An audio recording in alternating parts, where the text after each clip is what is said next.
In this video, I'm going to be sharing some valuable insights as to what I've learned documenting the process of building up kind of an agency and then now moving towards sort of a systems business, now moving into 2025.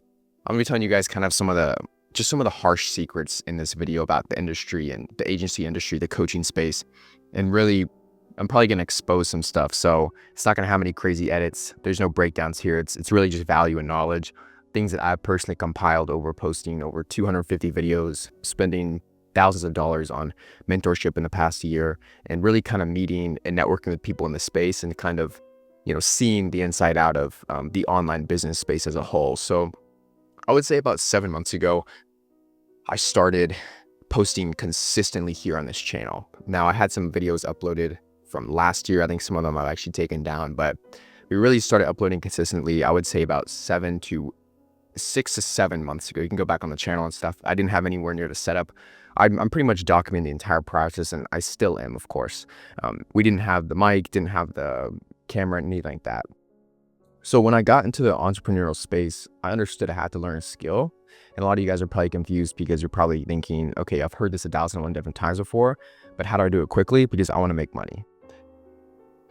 I understand your urge to make money. Everybody has an extreme urge to make money. But in order to make money, you have to be a valuable asset in today's marketplace. And a very special quote that I love to live by is, you will only be paid or compensated in congruency to the amount of value that you provide to other people.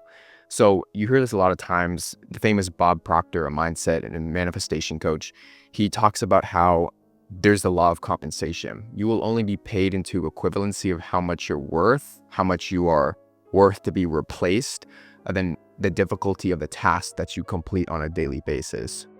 So when I got into this space, I was doing appointment setting. I got really good at B2B appointment setting and B2C appointment setting. So I was appointment setting for not different offers.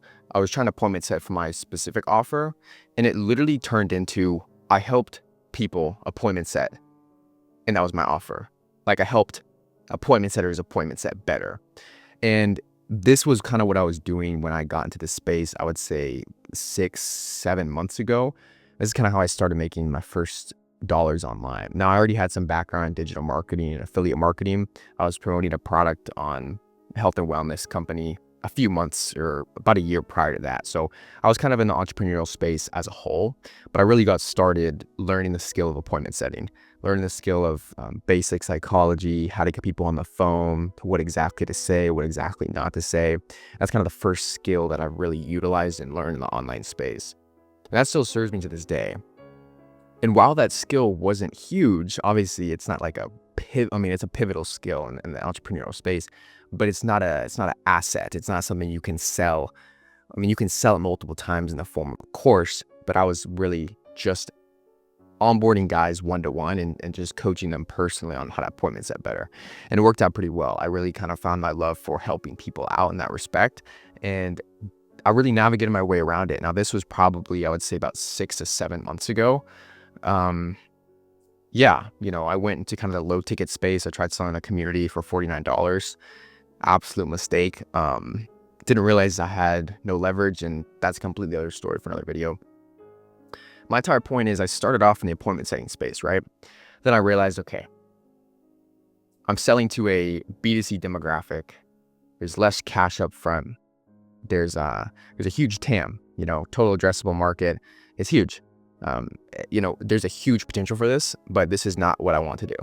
And so entrepreneurship, when people see you chasing shiny objects, the way I see it is, you chase a shiny object if you haven't found success in the prior business model or the previous business model. But if you have success in the business model that you were just in, or the one that you have been doing for a while, and then you choose to move and pivot, there's absolutely nothing wrong with that. You're simply, actually, that's a sign of maturity, that you've matured away from that. And not necessarily that business model is bad, but it's showing that you're finding a greater purpose, in my opinion. If I still stuck with the appointment setting agency to this day, where would I be?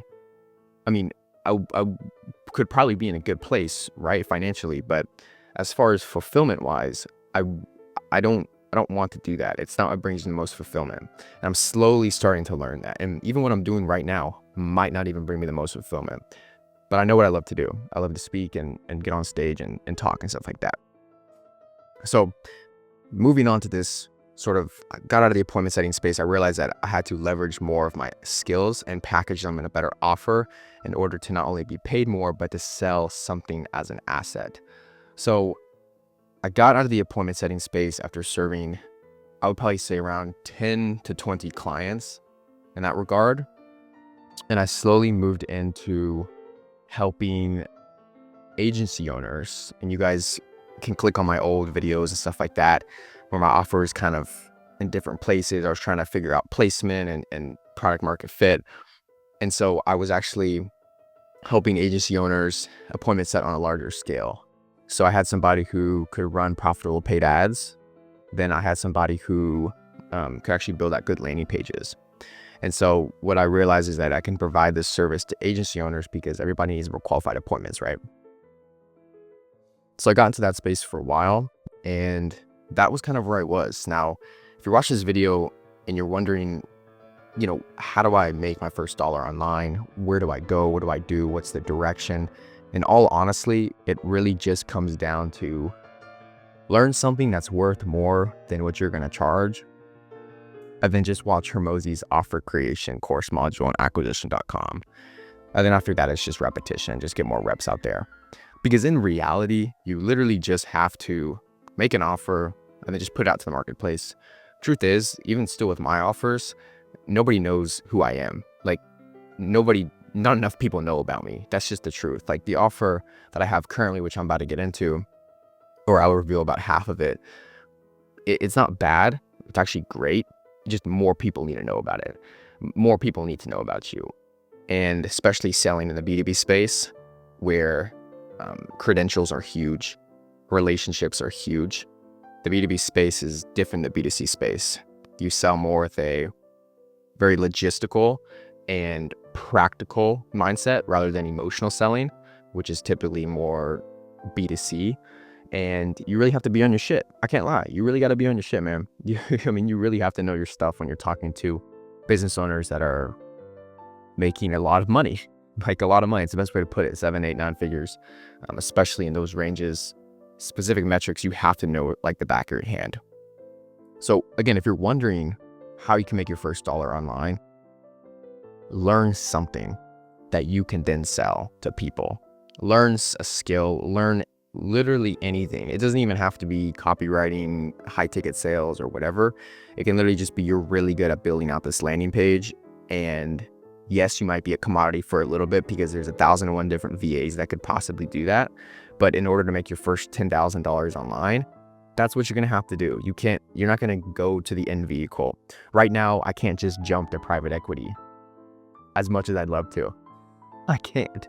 I don't have the skills for that. I don't have the skills to build a 9-figure business and scale it or go from 8 to 9 figures. I don't have that skill yet.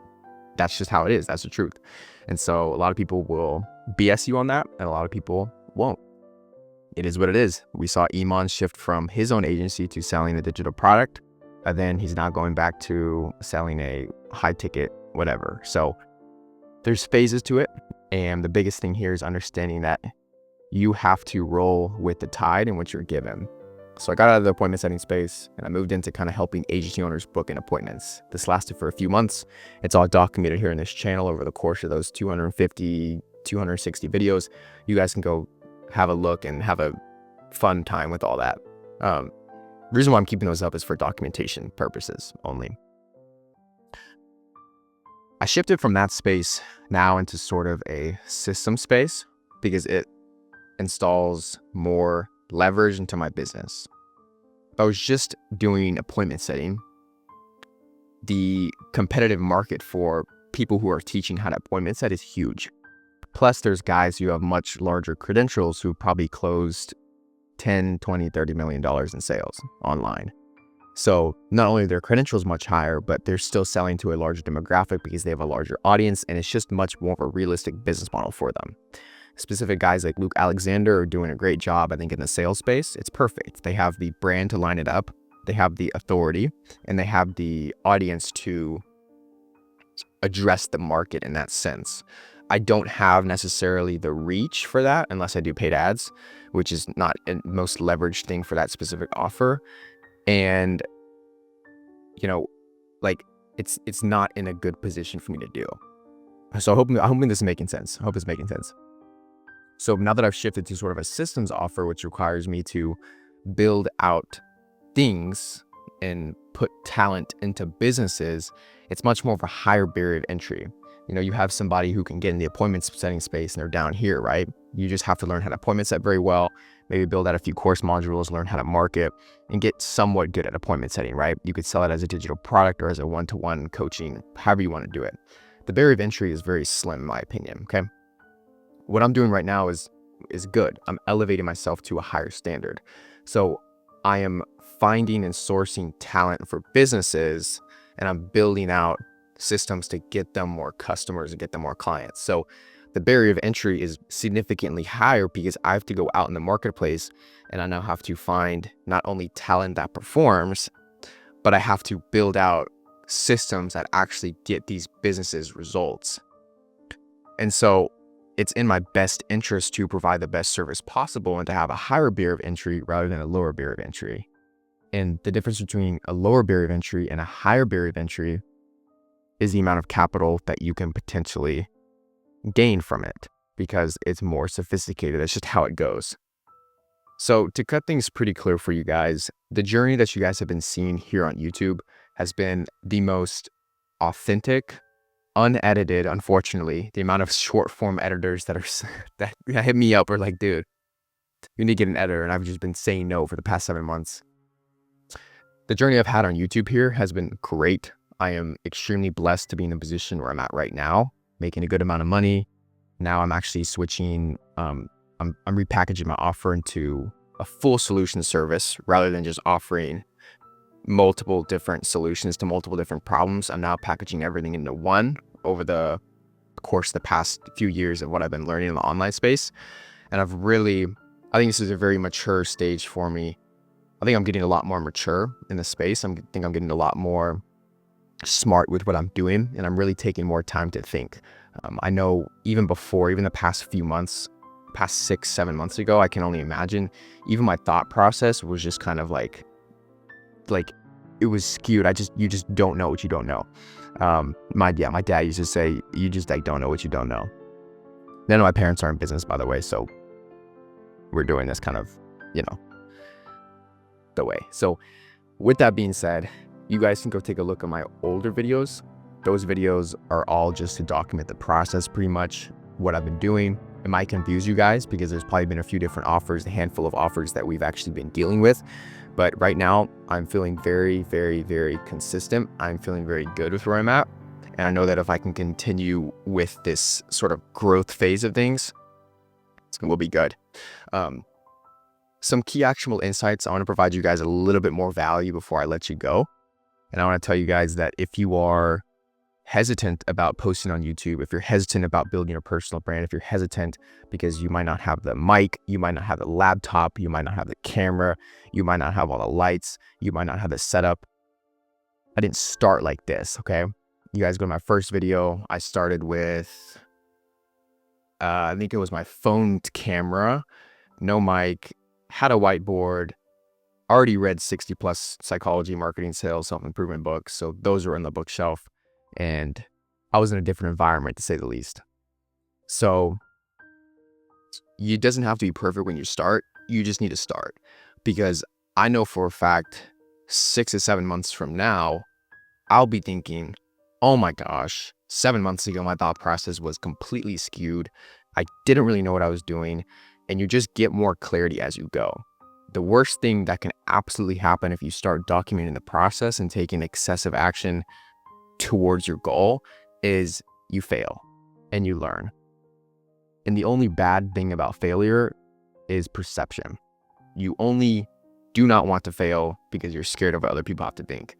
If you were the only person in this world and you failed over and over again, you probably wouldn't care that much because there's no external perception of people seeing you a certain way, because that's really what we care about as humans. So I've learned that if you can just embrace what is happening currently, see the good in things and then continue down the path of just refining it and continuous improvement, then you can't lose. Losing is literally just in your head, because if I didn't realize or learn and make some mistakes along the way, I would not have been here, and I would have been inside a really bad position because I would have been too ignorant. I would have not known what I wouldn't have known, and then I would have been too scared to take the action required to know what I learned. Hope that makes sense. So this video is a little bit of an update video. I want to tell you guys what's been going on. I want to kind of tell you guys the journey. You guys are past clients. You guys are amazing. Love y'all. But yeah, so that's kind of where we're going. Super excited for the future of the channel. Super excited to see what we're going to be doing in the future as well with everything else. So I'm gonna leave it off right there. Hopefully I provided you guys some value. Hopefully you guys got some takeaways. I'll catch you guys later. Peace.